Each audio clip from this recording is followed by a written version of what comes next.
સાબરકાંઠા કોંગ્રેસના જાહેર સભા પર ગઈનીબેન ઠાકોર પહોંચ્યા। ડોક્ટર તુષાર ચૌધરીની સાથે ખભેથી ખભો મિલાવવા જાહેર સભામાં બનાસકાંઠાના નેતા ગઈનીબેન ઠાકોર પહોંચ્યા।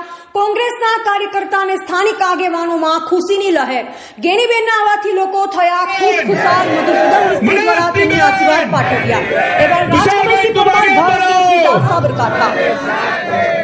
10% વાળા જે લોકો ભ્રષ્ટાચારની વાતો કરે છે એનો કોઈ સંસદ સભ્ય 10%, 15% થી ગ્રાન્ટ ઓછું પૈસા લેવાથી ઓછું કરતો નથી।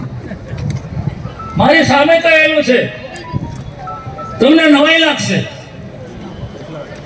અમે સંસદ સભ્ય તરીકે હતા, હું હેમંત પટેલ નથી, એમણે કોઈ દિવસ ગ્રાન્ટની અંદર કોઈની પાસેથી 1% પણ કમિશન નથી લીધું આજ દિન સુધી।